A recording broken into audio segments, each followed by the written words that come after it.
Sharana and Grace. And also, siguro mabigat din yun sa part nila, Jenica and Christian, yung mga scenes nila with um, Grace. Kasi, di ba, sinasapat. So, masapit art for them. Did you cry? Bigat. Mabigat pero ang sarap. Hindi denial tayo na hindi na tayo umiyak pero to this afternoon, pinatunayan natin wala palang bato na pusong bato, ano. Everyone at cinema dito sa Gateway cried. Anything more? Any favorite scenes? Yung last part, with yung Julie, yung batuhan nila ng lines. Maging iconic na talaga yung last sequence, last part na yun. Ano? Kasi maganda din yung mga, yung sa script, yung mga words. At tinatanong bakit sila magkakasama yung mga ibon. Ang dami kailangan i-dissect, no? Oo, ito Ay, yung nako! ganung show. Ayoko, Ganda. pero sarap-sarap. I'm a fan of ganitong material. Kaya nga, this morning I called up the director, Direct FMR, congratulated him. Job well done. Si Julia rin, sabi ko, Jul, it's gonna be a big hit. Okay, and of course, a dear friend now who also writes so good ang galing mag-review. I'd like to call in for her reaction or his reaction. Ano bang pronoun mo, Mare? Oo. Alex Rosas! Ayan si Alex in green. Hi, Mare! Hello. By watching this, I think this is the standard by which soap operas will be measured. One, the stench and the filth by which Jenica Garcia and Christian Bables exposed in their roles seep through their bodies, their eyes, their arms, their legs, whatever. They are so good when they are so bad. Number two, Zia, as a young child star, is Aurora Avis. By that I mean she's rare. She's rare because she is a neophyte. But you cannot say that she is a neophyte. Parang she's a veteran of sort when she acted with these actors who are great din naman. Finally, si Miss Julia Montes, her character is something that is replete with multi-layer character.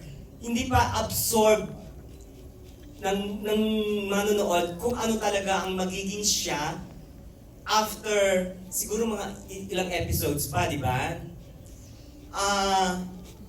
I don't cry because crying is a sign of defeat. But now, I'm defeated. Thank you. Okay, ulit naman. Hindi masyado. Na-record siya doon. Daming quotable doon. Direk and the members of you may react to that later on when VJI starts with the Q&A, ha? But at this point po, ano na, papati siya ka, Jetro, panayang... Pareho kita ka, Mother AJ. Ayan. At this point, we heard from our members of the media. I'd like to turn you over to VJI for the regular Q&A na po. Thank you. Have a great afternoon. Evening na pala. Thank you.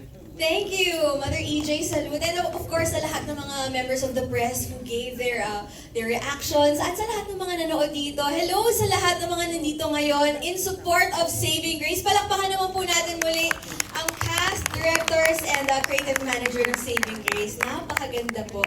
And now we would like to open the floor for your questions. At ito na po ang unang question natin. And this is for you, Julia. Para sa iyo itong question na ito. This is coming from ang naging impact ng character mo sa iyo. Gaya nga po na sinasabi ko before, sobrang importante sa akin ang project na to. Not because bumalik sa work, but because special to dahil kay Sir Deo. This project ginawa ko, it's because of Sir Deo. Sadly, wala siya ngayon to see this outcome. Lahat po ng nakita nyo ngayon, hindi po ito mabubuo ng isa, dalawa. Buong pamilya po ito ng Saving Grace, from on-cam hanggang off-cam. Puso ng on-cam artist hanggang off-cam na mga workers po namin. Lahat po kami nagbigay ng puso dito, kaya sobrang special ng project. Kung anong natutunan ko naman po kay Ana, siguro hindi lang natutunan nakarelate ako kay Ana kasi may ugali po akong nag-wall din ako. So it's really hard to open up, especially kapag yun yung takot mo.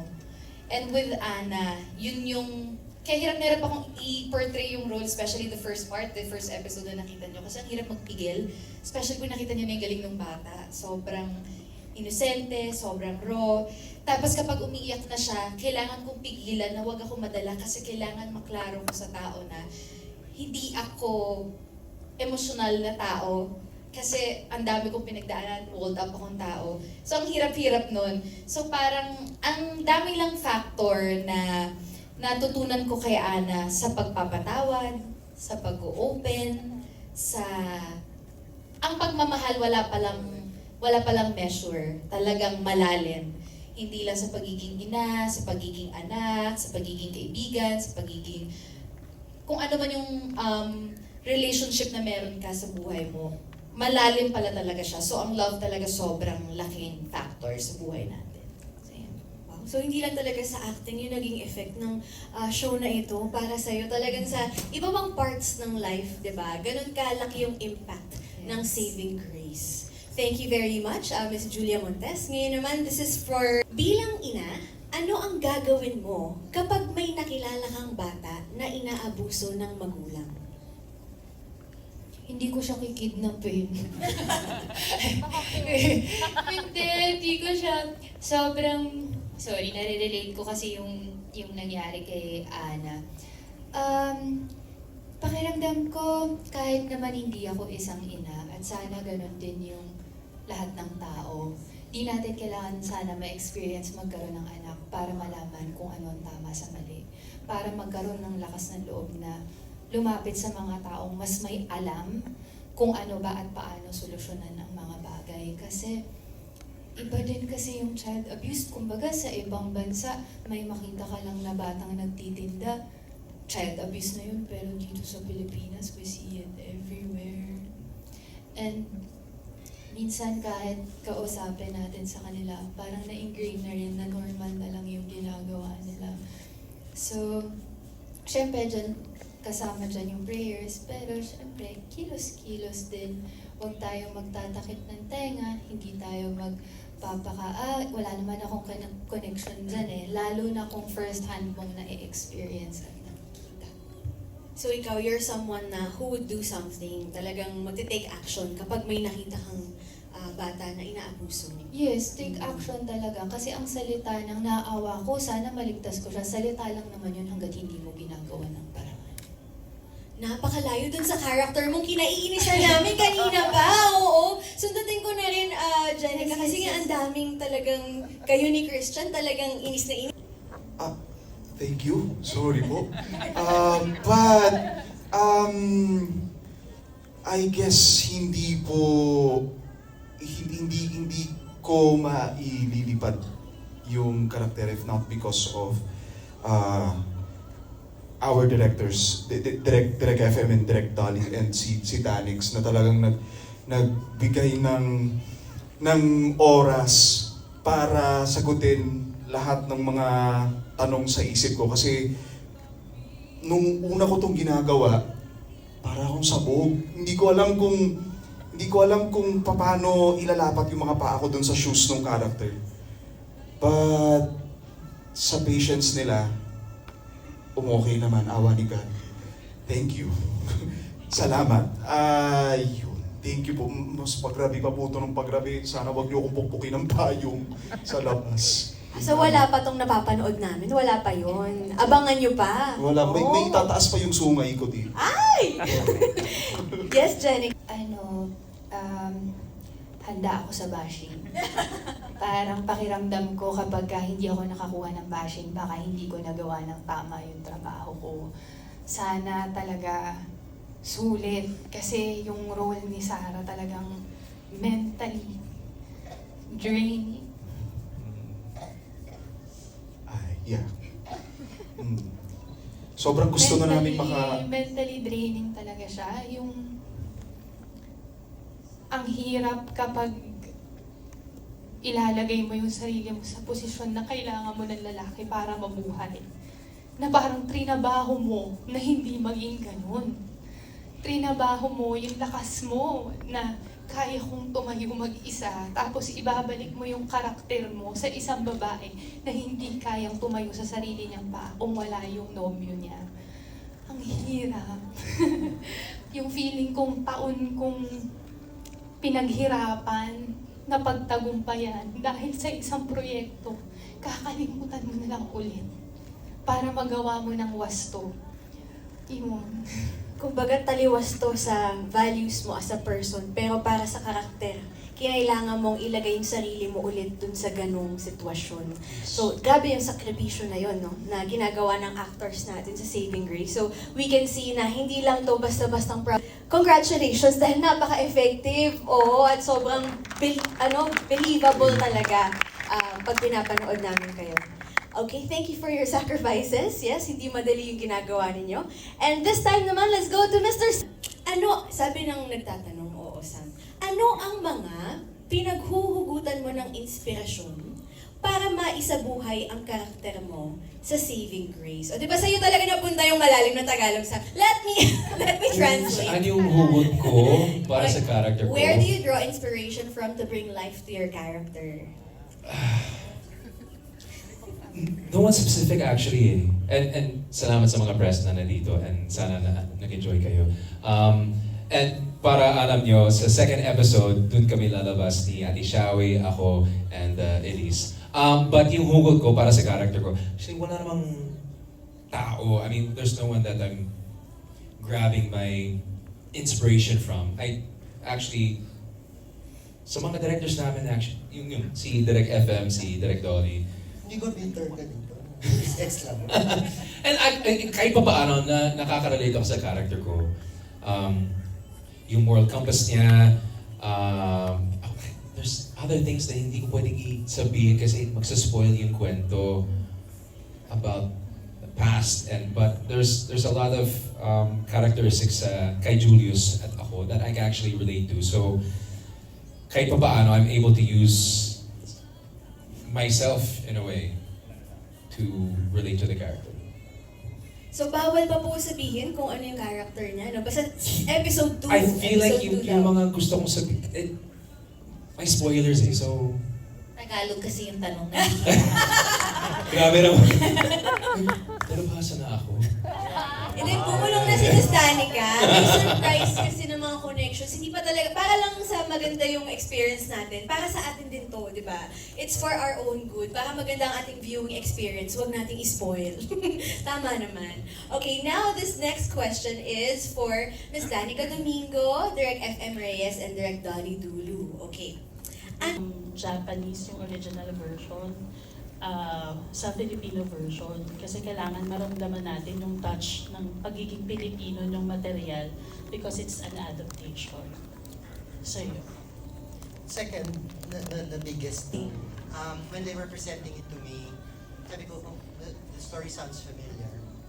Kasi there's a Korean version of that. Pero ang sabi kasi, Nippon.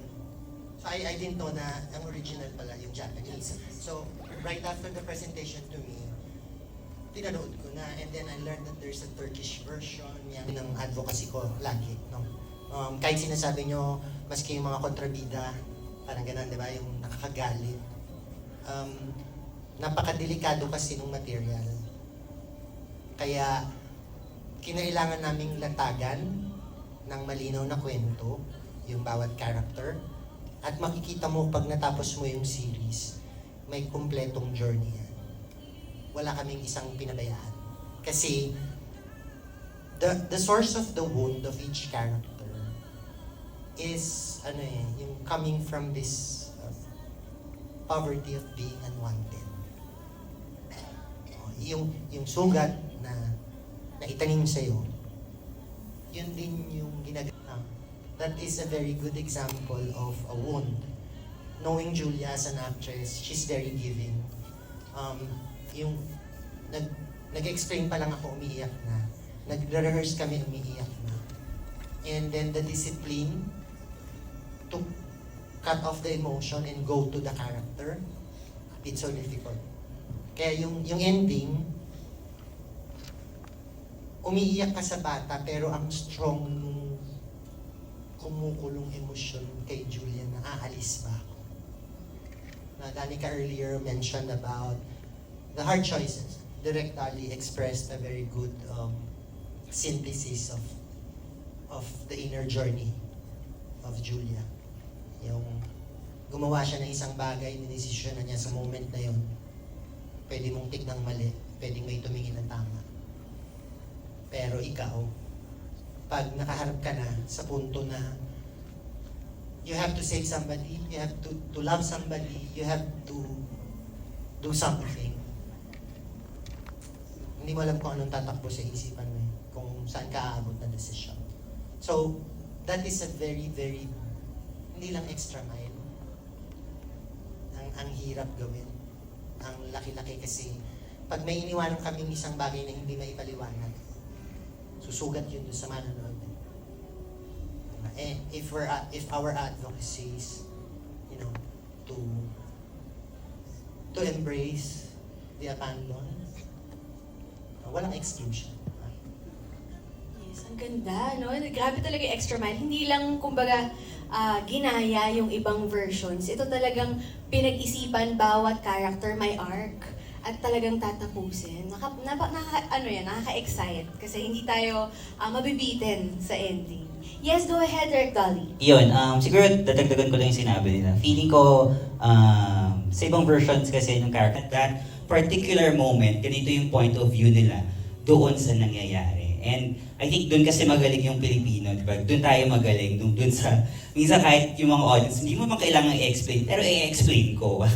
Di ba? Para walang, para clear, kasi syempre, the topic is very sensitive, child abuse, di ba? And it's very relevant in the Philippines, even though if we don't wanna admit it, di ba? Yun nga yung lagi sinasabi, nakikita pero wala tayong ginagawa. Same yun sa nangyayari dito sa Saving Grace. Nakikita pero karamihan walang ginagawa, pero may isang nakakita at may isang may ginawa. At dun sa pagkagagawa niya dun sa pagsistage niya dun sa kid na yun, it affected everybody else. And we really took time to explain or at least showcase yung mga different reasons and yung complexity ng desisyon ng bawat isa sa kanila. And which they did very well sa mga characters na to, even dun sa mga wala dito. Kasi lahat ng supporting cast, meron silang ambag at meron sila talagang pinupush dun sa kwento na very, yun nga, kasi dun sa Japanese version, nangyayari lang siya, pero hindi mo sila naiintindihan. Kasi ganun yung treatment nila. Sa atin, talagang pinapakita natin, sinasabi natin, binabackstoryhan natin yung bawat characters. Kasi nga, we want people to see the situation and decide for themselves if what they're doing is right or wrong. Kasi hindi kami nagbibigay na ito talaga yung dapat nating gawin. Kumbaga dito, binibigay namin yung, pinapakita lang namin at ang option ay nasa audience talaga siya. So paano niya iintindihin kung kanino siya makaka-relate. Kasi everybody has in their own mind a reason why they're doing that. Diba? Even Chito and Sarah, kahit gaano kasama yung tingin natin sa kanila, pero meron silang pinanggagalingang characters. Even yung characters ni Sam at saka ni Elise, maiintindihan nyo sa future episodes, bakit ganun sila umabot doon. And even lalo kay Julia, kay sa character ni Anna, na ang galing talaga nung pinanghuhugutan ng character, kaya siya ganun sa simula. And even si Zia, yung Grace na walang kamalay-malay, pero makikita mo siyang lumalaki sa duration ng buong series na to. Lumalaki siya sa mata nyo, sa mata nating lahat. At yung sa paglaki niya, lumalaki din yung iba't ibang mga characters na hindi nila pala alam na meron silang problema. Nakikita lang nila na aapektuhan sila nung batang ito. Yung decision nito. So yun yung I think yung super extra mile na binigay talaga ng creatives and the actors for this Filipino version. And thank you. DJ, sorry, I Yes, just po. want to clarify that what we're saying now is we're not saying that one is better or the other is yung difference ng Filipino version. Kasi sabi niya, napanood ko yung Korean version, but I'd say, kasi me as a director, it's so difficult to detach kasi you're so close to the material already. Sometimes, mahirap mong ma-detach or makita objectively. But when Alvin commented that, I think I'd like to say from the actors to the writers and all the artists involved, iba pa rin talaga yung puso ng Pilipinas. And thank you for going the extra mile. Kasi talagang minsan kailangan ng Filipino audience yan eh. At alam nyo kung ano yung kailangan ng Filipino audience, paano mas mapaganda sa kultura natin. Ng lahat, yung pag-intindi natin sa bawat character. Thank you very much po. And now let's go to our next question. This is coming from Mr. Alan Sancon of Stars Photog. And this is for you, Julia. Yes. Ang tanong, ito rin, curious tayong lahat na malaman to. Julia. Miss Sharon Cuneta! Sobrang happy syempre po and sobrang bitin kasi yung experience namin sa Provinciano. Kapag ka-eksena nyo ang isang megastar, sobrang lalamunin ka ng emosyon on and off cam because sobrang generous na as a person and as an actress. So parang napaka-bless ko po na mapasama lagi sa casting ng lahat generous. Dahil more than anything, sa sobrang hiyain ko, hindi po ako makatanggap ng papuri ng ako as a person. Kasi lagi ko po sinasabi, hindi ko magagawa ang isang bagay nang wala ang bawat isa. From directors, actors, the writers, and everybody hanggang sa off-cam, mga boys, kasi sila yung minsan, pag nabibigatan na ako sa mga eksena, sila yung kabiruan ko para lang huminga ng konti. So parang ang lagi ko lang po sinasabi ko, ano ba yung nakikita ng tao sa akin?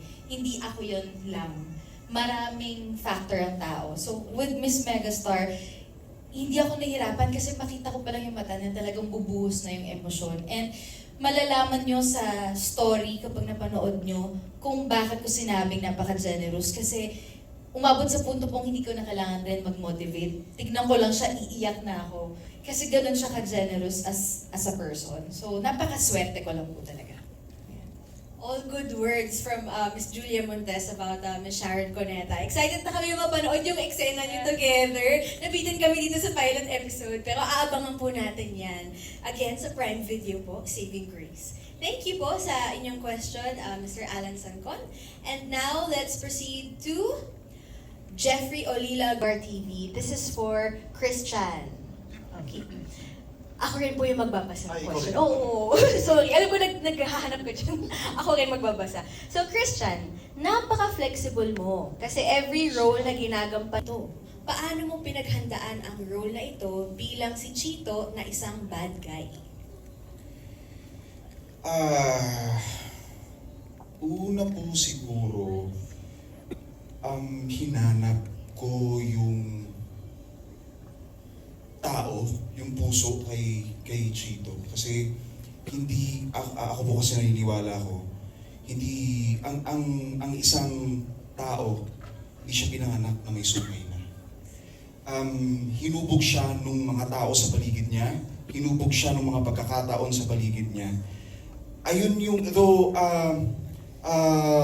wala sa script, no? Pero si Danix and ang mga directors ko, generous enough to give time para ipaintindi sa akin kung saan nagmula si Chito. Ako kasi yung type po ng actor na hindi ko mabigyan ng hininga yung isang karakter nang hindi ko alam kung saan siya nagmumula.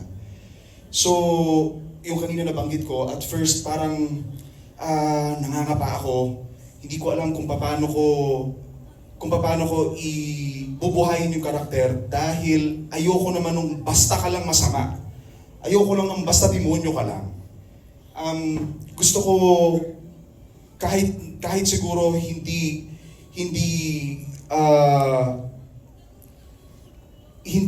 klaro kung saan, kung ano yung pinagmula ni Chito, gusto kong makita yon sa mga mata ko siguro. Sa bawat eksenang ibinibigay ko. Yeah. And just like any other characters na ginagawa ko, prayers talaga na makabalik ako sa sarili ko. Oo, kasi when I portray a character, binibigay ko kasi talaga yung buong ako. Which is minsan nakakatakot, pero wala, mahal ko itong ginagawa ko eh. Ganun katindi yung preparation, nasamahan na ng prayers. Oo, Ganun lagi na siya. naman. Oo. Prayers talaga. Before and after kung gumawa ng isang eksena, laging prayers. Lalo na sa characters niya, sabi niya nga ni Jenica kanina, emotionally draining talaga and mentally, no? O, iba yung effect. Thank you so much, Christian. And now, for Sir Eric, Character mo, ano ba yung magiging papel mo sa buhay ni Grace? Ako parang sagot ni Samto, maraming spoiler alert eh. Pero yung character po ni Oscar Jimenez, yung ginanapan ko, siya yung police na mag-investigate sa lahat to. So hanggang doon lang muna pwede ko sabihin. Tsaka kwapo si Oscar dito. Sobra. Paano niyo pinaghandaan yun, Sir Eric? Bale, wala ng preparations. Hindi, syempre naligo muna. Tapos binay ka pa, di ba? So,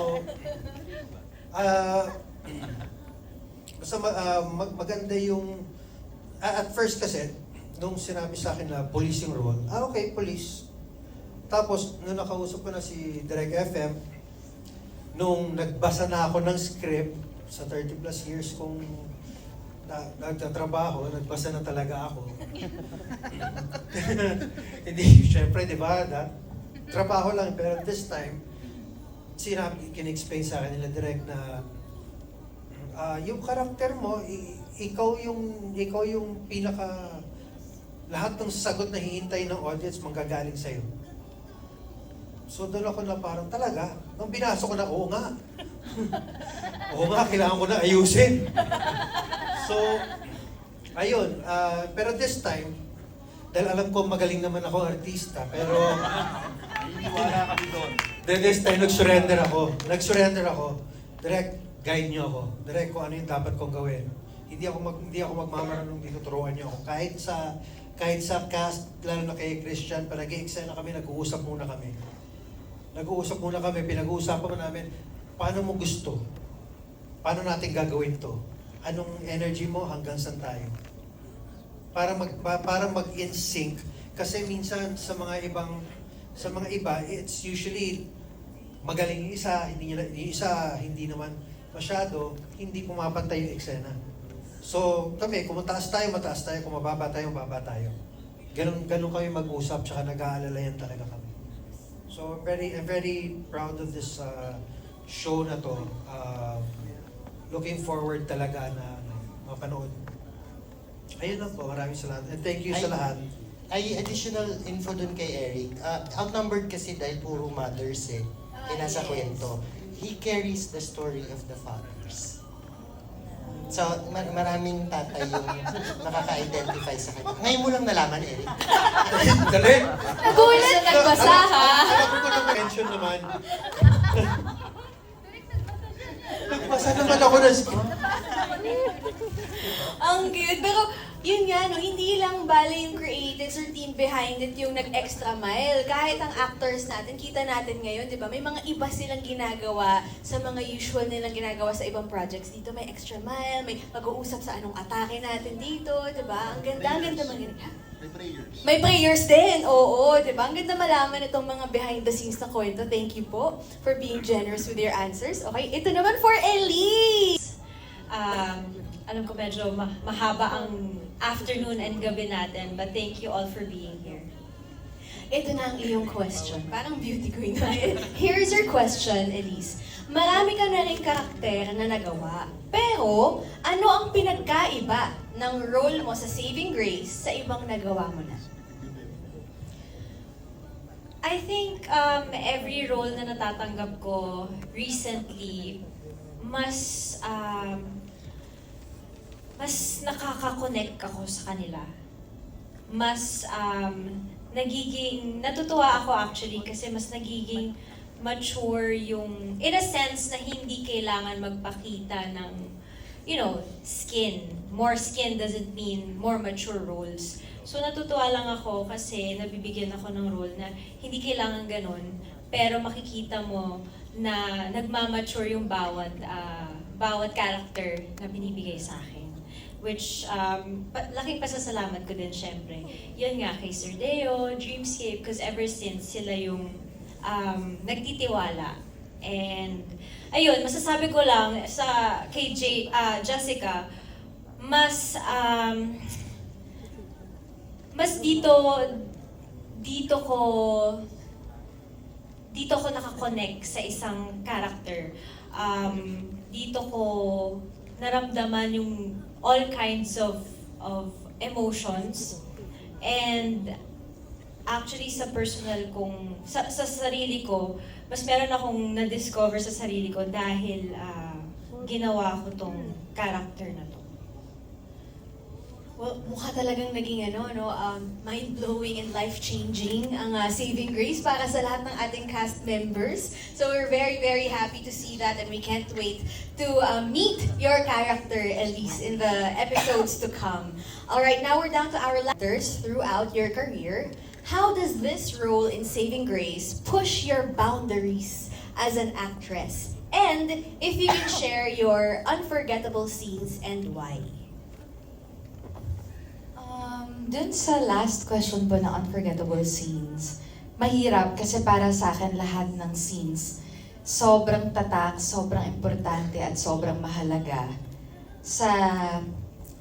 I can say siguro, when you watch Saving Grace, there's a part of you na nahihil. Kasi for me, playing the role Anna, may nahihil sa akin na akala ko wala na, akala ko okay na, and then eto na ako, stronger Julia or Mara in real life, na haharap sa tao na eto na ako, okay, stronger version of me. Pero nung piniplay ko yung role ni Anna, napapapray talaga ako na, grabe, may mga nagre-resurface na feeling. So sana, kaya ko lang siya nabanggit because sana tayo while watching it, it's not just, pinapanood yung series dahil maganda yung pagkakagawa ng... Sa kakilim ko na maganda yung pagkakagawa. Siyempre. May lisensya kang i-claim yun, Julia. Kiniklaim na po namin Oo. kasi pinagkahirapan po namin. Yung ganun po, ito siguro sana maging journey nating lahat. Kasi being a child abuse, survivor or currently going through that, mahirap na walang tao, maski isa, na makikinig, maniniwala sa'yo o tutulong sa'yo.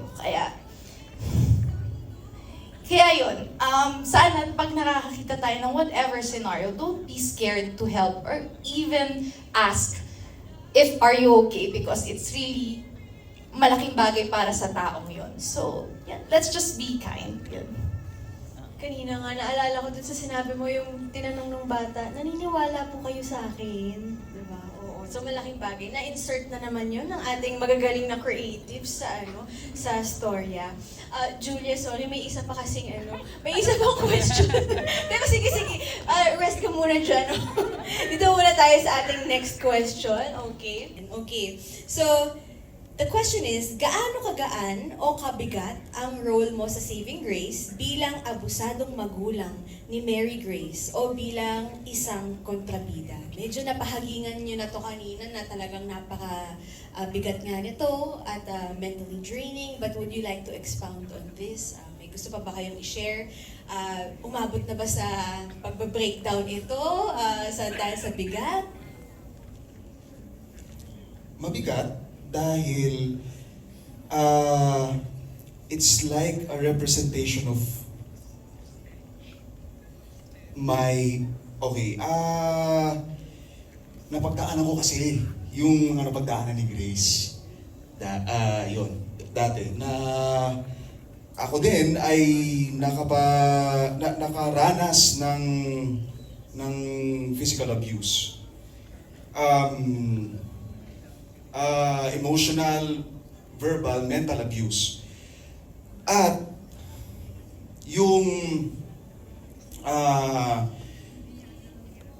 nung nai-offer sa akin yung project, isa lang yung sinabi ko sa sarili ko, it's about time for me to heal. It's about time for me to heal through grace. Ipapanalo ko ni Grace. Ang tawag nito, gusto kong husayan nung in-offer sa akin tong project, sabi ko talaga paghuhusayan ko to. Hindi dahil, well, ando na yung, ang gagaling nung cast, ng mga directors, husay nung pagkakasulat, pero paghuhusayan ko to dahil it's about time for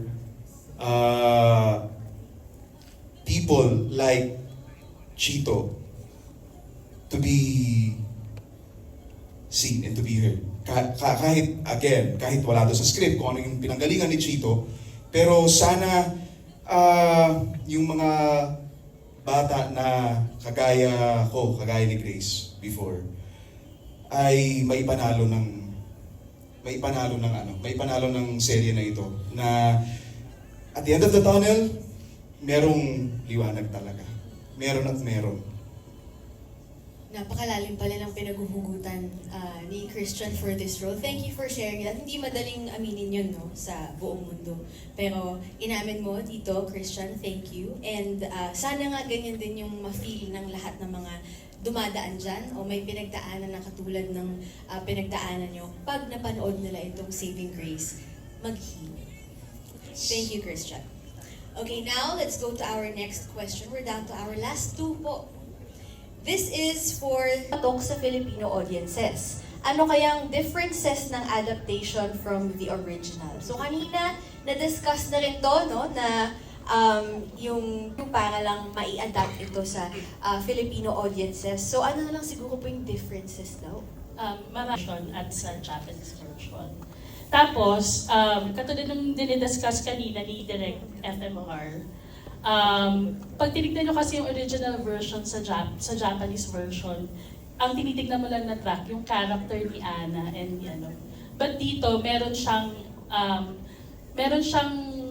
effect na so pag tinignan nyo din,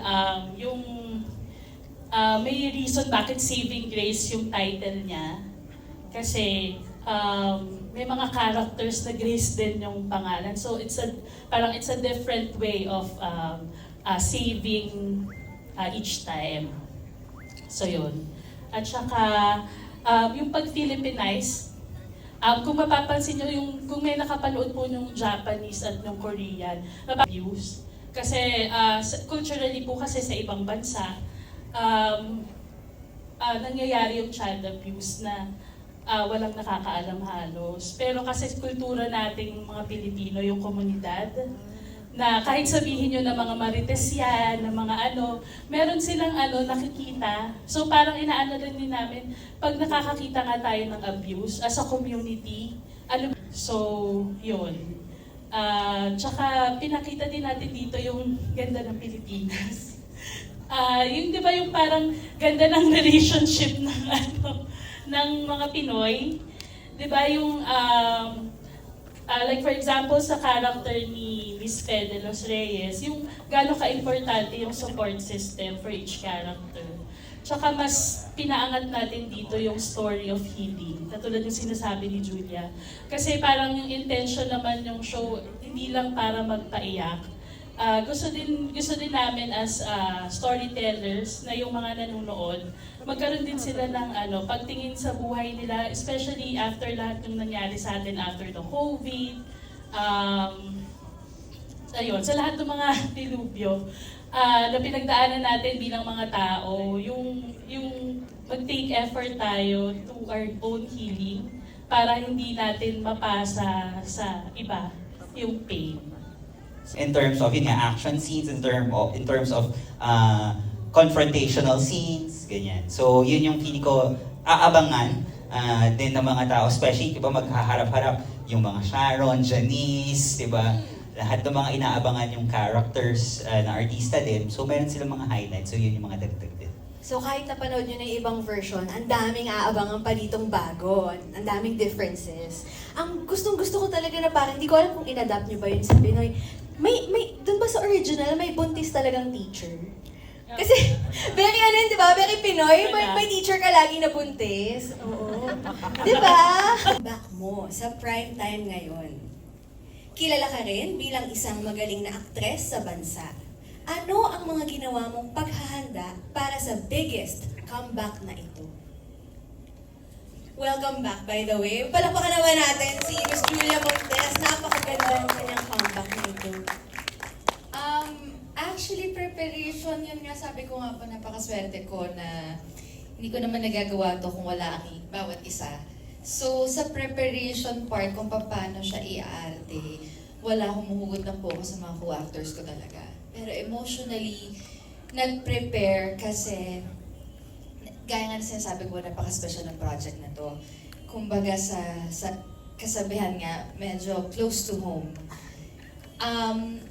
I'm just praying and hoping na this project will inspire and help yung mga children going through, actually hindi lang children, even yung mga wives na battered, anybody na may pinagdadaanan physically, emotionally, through whoever, family members, friends, co-workers, na sana merong mag-speak up, sana merong magkaroon ng strength, kasi mahirap hanapin yung strength, lalo na kapag nabubugbog ka na ng salita, ng physical. Hindi mo na alam, minsan mapapatanong ka ba, tama pa bang lumaban ako ng tama? Kasi ano ba yung sinasabi ko pong tama? Yung, minsan tulad sa kwento ni Grace, may kasabihan tayong mga Pilipino na, nanay mo pa rin yan. Kaya mo yan. Huwag mo na isipin yan. Ano, papakulong mo nanay mo? Nanay mo pa rin yan. Pero para dun sa bata, paano niya tatanggapin yun na siya yung nagkukos ng whatever problem or burden dun sa puso. Pero ganun yung thinking natin. So yun yung sinasabi ko na sana po mas maraming ma-resolve sa bawat isa. I'm not saying na sa mga abused lang to or whoever. Sana may mga ma-heal sa atin para din hindi natin mamalayan tayo yung maging healing ng ibang tao. So, yun lang. Basta ganun lang yung naging effect talaga sa akin ng project. And sana mas marami na pa talagang ma-inspire. Ang hirap niyang i-express. Parang first time ko yata nahirapan sumagot sa tanong. Ang hirap-hirap niya i-explain. Pero sana po pag napanood niyo siya, mas maintindihan niyo kung ano po yung tinutukoy ng bawat isa. Kasi alam kong lahat tayo ay grace sa sarili nating kwento. And sana sa bawat isa, may nag-save din sa inyo. And with that, Julia, ito na ang panahon para imbitahan ang lahat na subaybayan at abangan ang Saving Grace. Go ahead. Of course, sana po sa inyo pong mga nandito, unang-una maraming salamat sa oras po ninyo. Sana po i-share niyo po to sa pamilya ninyo, sa mga kaibigan ninyo.